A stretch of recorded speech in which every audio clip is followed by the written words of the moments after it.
भारत माता की, भारत माता की, भारत माता की। वंदे वंदे वंदे। नमः पार्वती पतिये हर हर। भारतीय जनता पार्टी कठवा की अध्यक्ष श्रीमती श्रीति कोना बसु जी, राज्य किसान मोर्चा के सभापति श्री राजीव भौमिक जी, जिला सचिव सुमन घोष जी, जिला सह सभापति श्री अनिल दत्त जी, जिला सह सभानेत्री श्रीमती सीमा भट्टाचार्य जी, ओबीसी मोर्चा की राज्य की नेत्री श्रीमती विनीता बराल जी, श्री आनंद राय जी, किसान मोर्चा के जिला के अध्यक्ष श्री शिव कृष्ण घोष जी, भारतीय जनता पार्टी के मंडल के अध्यक्षगण श्री सुमन देवनाथ जी, अरविंद घोष जी, सुरजा देव घोष जी, स्वरूप मंडल जी और लोकप्रिय प्रत्याशी भारतीय जनता पार्टी कठवा विधानसभा क्षेत्र श्री कृष्ण घोष जी, भारी संख्या में कठवा विधानसभा क्षेत्र से उपस्थित मेरे सभी बहनों और भाइयों, चैतन्य महाप्रभु की वैष्णव गौड़पादीय परंपरा से जुड़ी हुई उनकी दीक्षा भूमि कठवा की इस पावन धरा को, जहां पर चैतन्य महाप्रभु के प्रमुख शिष्य सनातन गोस्वामी गौड़ीय वैष्णववाद के महत्वपूर्ण ग्रंथकार ने संन्यास ग्रहण किया था, ऐसी पावन धरा को मैं कोटि कोटि नमन करते हुए आप सभी का मैं अभिनंदन करता हूं। बहनों और भाइयों, यहां की खेपा काली मंदिर, गिद्धेश्वर शिव मंदिर, इच्छाई घोष का मंदिर और गोपेश्वर शिव मंदिर, नवा कैलाश मंदिर जैसे 108 से अधिक देव मंदिरों के लिए हमारा कठवा जाना जाता है। और इसीलिए यहां पर चैतन्य महाप्रभु ने अपना संन्यास ग्रहण करने का कार्य भी किया था। यानी भारत की विरासत की, आध्यात्मिक विरासत की एक पावन धरा, और आप सब इस पावन धरा के साथ जुड़े हैं। इसके लिए आप सभी का मैं अभिनंदन करता हूं। आप सभी को मैं हृदय से अपनी शुभकामनाएं देता हूं। बहनों और भाइयों, जब हम बंगाल की बात करते हैं तो भारत के गौरव की भूमि के रूप में बंगाल जाना जाता है। यह माटी त्याग और बलिदान की माटी है। यह माटी साहस और स्वाभिमान की माटी है। भारत के अध्यात्म और भारत की देशभक्ति की माटी है। कला और साहित्य की पावन धरा है। बंगाल के बारे में कहा जाता है कि भारत के विरासत की, आध्यात्मिक और कला साहित्य की, संस्कृति की पावन धरा के रूप में बंगाल ने भारत को एक नेतृत्व दिया। महत्वपूर्ण नेतृत्व दिया। इस पावन धरा में, जिस पावन धरा से खुदीराम बोस देश की आजादी के लिए हंसते हंसते फांसी के फंदे को चूमे थे, बंगाल की धरा वही धरा है। बहनों और भाइयों, जिस बंगाल की धरा से देश की आजादी का प्रथम स्वातंत्र समर की चिंगारी निकली थी, वह बैरकपुर भी बंगाल में है। ये बंगाल की धरा जिसने क्रांतिकारी थे, स्वतंत्रता संग्राम सेनानी थे, आध्यात्मिक विभूतियों को दिया, और जिस पावन धरा ने एक से एक बढ़कर के वैज्ञानिक और शिक्षाविद भारत को दिए। याद करिए, स्वतंत्र भारत को राष्ट्रगान और राष्ट्रगीत देने वाली पावन धरा बंगाल की ही धरा है। जो बंगाल भारत को पहचान दी है। बहनों और भाइयों, जो बंगाल कभी भारत की कल्चरल कैपिटल के रूप में जानी जाती थी, जो नवद्वीप भारत का नॉलेज सिटी के रूप में जाना जाता था, जो बंगाल कभी भारत की इकोनॉमी का ग्रोथ इंजन था, आज वो बंगाल अपनी पहचान के लिए मोहताज है। आज उस बंगाल में उद्योग धंधे बंद हो रहे हैं, किसानों को उनकी उपज का अच्छा दाम नहीं मिल रहा है, नौजवान को नौकरी नहीं मिल रही है, सरकारी कर्मचारियों को भरपूर वेतन नहीं मिल पाता है, गुंडागिर्दी चरम पर है। बंगाल को पहले कांग्रेस ने, फिर कम्युनिस्टों ने, और पिछले 15 वर्षों से टीएमसी के द्वारा लूटा जा रहा है। मोदी जी के द्वारा जो पैसा दिल्ली से भेजा जाता है, टीएमसी के गुंडे उस पैसे को चट कर जाते हैं। बंगाल के विकास में पैसा नहीं लगता है। और इसीलिए मैं आज आप सबका आह्वान करने के लिए आया हूं, आपका आह्वान करने के लिए आया हूं। आपके सामने अवसर है।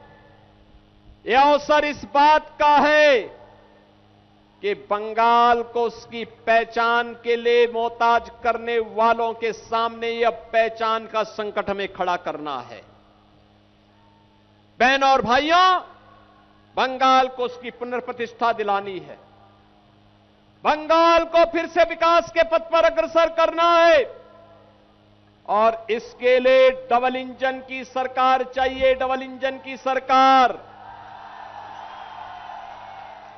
मैं देख करके भौचक रहता हूं बंगाल के समाचारों को जब सुनता हूं। बंगाल के अंदर ममता दीदी को जय श्री राम के नारे से परेशानी होती है। याद करिए, यही बंगाल की धरा है, यही कटवा है, यही नवद्वीप है, जहां पर आज से 500 वर्ष पहले चैतन्य महाप्रभु ने हरे कृष्णा कृष्णा कृष्णा हरे हरे, हरे रामा रामा रामा हरे हरे का संघनाद करके दुनिया के अंदर भारत की वैष्णव परंपरा का संघनाद किया था। आज उस धरा पर जय श्री राम बोलने पर ममता दीदी लाठी चलाती है। राम भक्तों पर लाठियों का प्रहार होता है, सरेआम गौ हत्या होती है, सैंड माफिया, लैंड माफिया हावी हो करके बंगाल के नौजवानों के रोजगार को छीनने का काम कर रहे हैं। न बेटी सुरक्षित है, न व्यापारी सुरक्षित है। लव जिहाद और लैंड जिहाद की घटनाएं घटित हो रही हैं। मां दुर्गा की पूजा नहीं होने दी जाती है, मां दुर्गा के जुलूस को रोका जाता है। यही स्थिति 2017 के पहले उत्तर प्रदेश के अंदर भी थी। उत्तर प्रदेश के अंदर बहनों और भाइयों यही स्थिति हुआ करती थी। पर्व और त्योहार के पहले उत्साह नहीं, उपद्रव होने लगते थे। नौजवान के लिए नौकरी और रोजगार नहीं था। अन्नदाता किसान आत्महत्या कर रहा था। कर्फ्यू और दंगों के कारण महीनों महीनों कार्य ठप रहता था। राम भक्तों पर गोली और लाठी चलती थी। बहनों और भाइयों, उत्तर प्रदेश बीमारू राज्य हो गया था।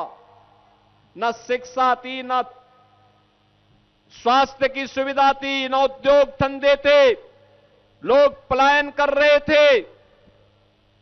2017 में प्रधानमंत्री मोदी जी के आह्वान पर उत्तर प्रदेश में डबल इंजन की बीजेपी की सरकार बनी और आज उपद्रव नहीं, उत्सव है। उत्तर प्रदेश में न कर्फ्यू है, न दंगा है। यूपी में अब सब चंगा है। यूपी में आज के दिन पे देश के सबसे ज्यादा एक्सप्रेसवे हैं और यूपी में एक्सप्रेसवे का निर्माण करने वाला बुलडोजर बहन और भाइयों केवल एक्सप्रेसवे का ही निर्माण नहीं करता है। ये जितने माफिया कांग्रेस सपा ने पाले थे, इनकी हड्डी पसली को कुचलने का काम भी यूपी का बुलडोजर करता है और सड़क का निर्माण करता है। वहां गौ हत्या नहीं हो सकती, वहां सड़कों पर कोई इफ्तारी नहीं कर सकता, वहां पर सड़कों पर कोई नमाज भी नहीं पढ़ सकता।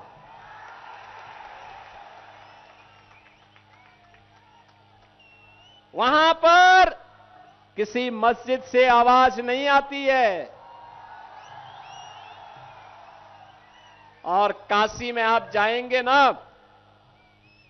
एक नई काशी नजर आएगी, भव्य काशी नजर आएगी, नूतन काशी नजर आएगी।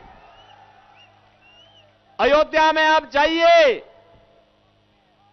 जिस अयोध्या में राम मंदिर का विरोध कांग्रेस करती थी, टीएमसी करती थी, कम्युनिस्ट करते थे, समाजवादी पार्टी करती थी, डबल इंजन की सरकार आई, आसमान की ऊंचाइयों को छूता हुआ भगवान राम का भव्य मंदिर का निर्माण हो गया है।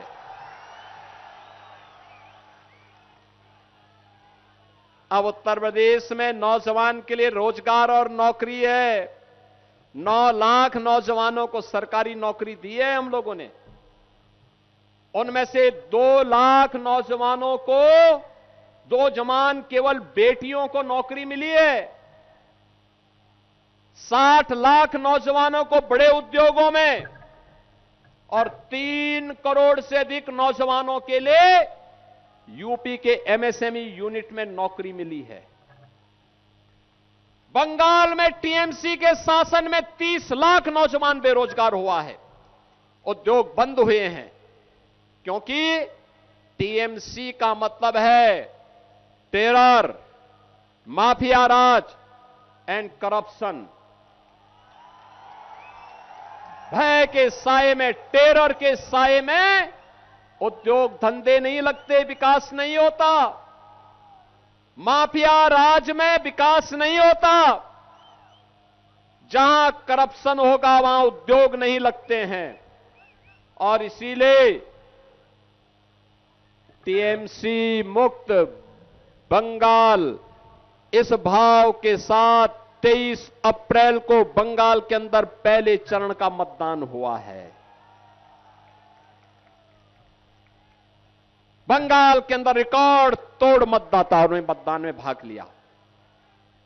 152 विधानसभाओं में चुनाव, और रुझान बताते हैं 4 मई को जब ईवीएम खुलेंगे तो कमल ही कमल हर जगह खिलता हुआ दिखाई देगा। डबल इंजन सरकार बनेगी तो टीएमसी के गुंडों को सिर छुपाने के लिए जगह नहीं मिलेगी। और मैं तो देख रहा था कि कल टीएमसी के बहुत सारे गुंडे अभी से अपने लिए काम धंधे की तलाश कर रहे हैं। कोई सोच रहा है कहां मैं पंचर की दुकान बनाऊं, और कोई अपना झाड़ू लेकर के अब बंगाल की सड़कों पर झाड़ू लगाते हुए दिखा करके अपनी जान बचाने के लिए फिरते फिरते रहेंगे। आपने देखा होगा इनकी गुंडागिर्दी को, कैसे इन्होंने बीजेपी के नेता श्री शुभेंदु अधिकारी पर हमला करने का दुस्साहस किया। बहनों और भाइयों, मैं तो अभिनंदन करता हूं आपका। इस अराजकता के खिलाफ आज बंगाल मुखर होकर के सामने आया है। ये यहां पे हजारों की भीड़ इस बात की गवाह है। इतनी भीषण गर्मी में आप लोगों ने प्रतिकार का जो तरीका अपनाया है टीएमसी के खिलाफ, गुंडागिर्दी के खिलाफ, अराजकता के खिलाफ, खुले आसमान के सामने खड़े होकर के, ये आपकी साधना है और इस साधना की सिद्धि 4 मई को जरूर मिलेगी। कोई आपको रोक नहीं सकता है। और इसीलिए मैं आज आपके पास आया हूं आपसे कहने के लिए, अब बंगाल में मोदी जी के द्वारा भेजे जाने वाले पैसे का बंगाल के विकास में ही वह खर्च होगा। कोई कठमनी उससे लेने का साहस नहीं कर पाएगा। जो मांग यहां पर हो रही है, मुझे बताया गया है कि यहां पर जो टीएमसी के विधायक हैं, वे लगातार 6 बार से विधायक हैं। उन्होंने अपने परिवार को तो समृद्ध किया है, लेकिन कटवा की तरफ ध्यान नहीं दिया है। उनको विकास से कोई मतलब ही नहीं है। ये परिवारवादी पार्टियां विकास पे ध्यान नहीं देती हैं, स्वयं के विकास पे ध्यान देती है। और इसीलिए मैं आप सबसे कहने के लिए आया हूं, भारतीय जनता पार्टी ने अपने एक योग्य कार्यकर्ता को आपके बीच में उतारा है। बहनों और भाइयों, भारतीय जनता पार्टी ने कटवा से श्री कृष्ण घोष को अपना प्रत्याशी बना करके आपके बीच उतारा है। एक पुराने कार्यकर्ता, बीजेपी में बूथ अध्यक्ष से लेकर के जिले के दायित्व को निर्वहन करने के बाद आज प्रत्याशी के रूप में आपके बीच में है। ममता दीदी जो बोलती है ना कि खेला ओबे, आप बोलना चाहते हैं ममता दीदी को, खेला शेष, अब उन्नयन शुरू। बंगाल में खेल शेष हो गया है, समाप्त। अब विकास होगा, क्योंकि कटवा से कृष्णा घोष विधायक होंगे। कृष्णा घोष के विधायक होने का मतलब सैंड माफिया पूरी तरह मिट्टी में मिल जाएगा। कृष्णा घोष के विधायक होने का मतलब आने वाले समय में कोई बूथ कैप्चरिंग नहीं कर पाएगा, व्यापारियों से कठमनी और विकास के, गरीब के विकास के लिए आने वाले पैसे में कोई कठमनी लेने का दुस्साहस नहीं कर पाएगा। कृष्णा घोष के विधायक होने का मतलब रेलवे ब्रिज बन जाएगा, भागीरथी पर नए पुल का निर्माण भी हो जाएगा।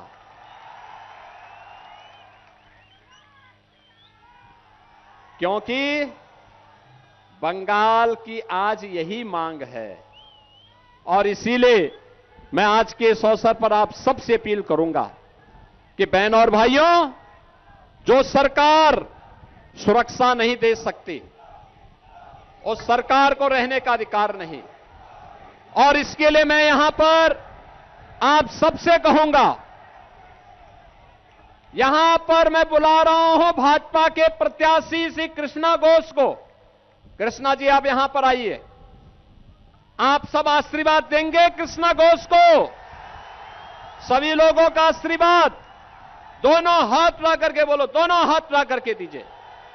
पीछे भी सभी लोग मैं बोलूंगा आमार सोनार बांग्ला, आप कहेंगे टीएमसी मुक्तो बांग्ला।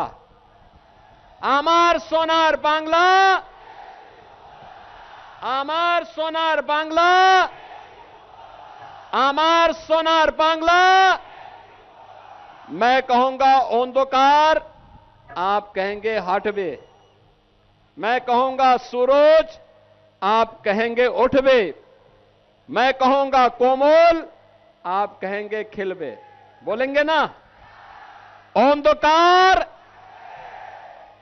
ओंधकार, सूरज, सूरज, कोमल, कोमल,